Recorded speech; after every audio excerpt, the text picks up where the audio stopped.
Sumalak ikkinchi kun. Hammaga xayrli tong. Ertalabda mana shunaqangi bardak xonani tashlab, Sumalakka qarab yo'l oldim. Farzandlarimni maktabga jo'natdim. Tog'am kelishlari kerak edi. Ungacha atroflarda videoga oldim. Chiqsam, Zuhraxonam tog'am bilan kelishgan ekan. Ha, Alim Zuhra Nima deb yo'qasmi? Botirjondimi eski telefoningizni? yo'qda, u boshqa profil ekan. Qochdi yo'lab qo'ying, maniki pochtaga ulangan. Endi Boshqatdan ochib endi boshqatdan qo'yaman videolarni.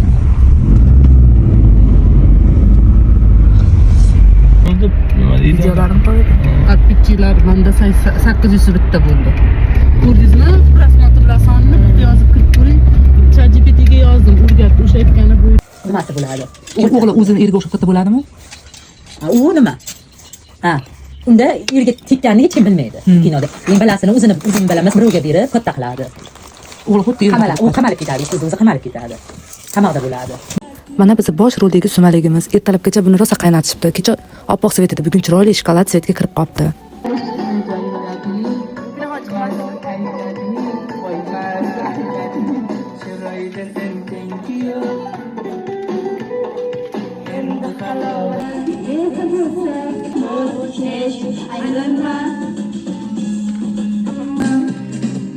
O'ynab ayting apo.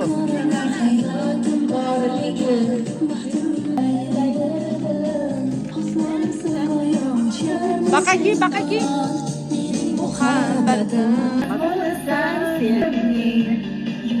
Muhabbatim.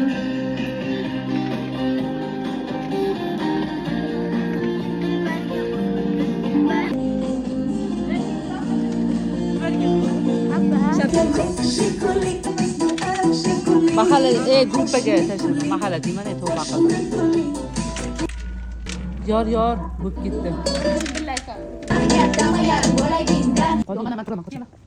Men mal videoga qo'ying. Ahvolim 5 kishi yoqmas yoqmaydi. Mana bu joydan chiqib kelaman. Bismillah. Yapyapmiz. Bismillahirrohmanirrohim. Sho'rtin chekkasiga? Chekkasiga tushirib uyga qo'yasan. Nima qilib bacha? Eta yonyapti. Hozir olaman. Hozir. Bitta qo'pcha olib yurib ol. Bo'ldimi? Videoga olib qo'yaveraymi? Bo'ldi, qo'ta cham. videoga tushib qolasan hozir. Men olmay yopib turganman. Yo'q, bo'ldi, shunday qilinglar bo'ldi. Olma. Ha, tashlash. Ag'idan bag'idan oqib qolmasin, bo'ptimi? Keklarni olib tashlanglar, ha? Nimasi chiqib qoldi. Shekilni deb nima qilib yuborasizlarmi? Hurmatli yuzi chiqib qolgan qarindoshlarim, ya очень старалась, даже сильно старалась dedim. Xuddi o'shanday harakat qildim yuzlarini chiqarmaslikka. Mana shunaqangi qilib 2026-yildagi Sumalagimizning ikkinchi qismi ham o'z nihoyasiga yetdi. Ilohim keyingi yillarda ham mana shunaqangi Sumalaklarda qilishlik hammamizga nasib qilsin.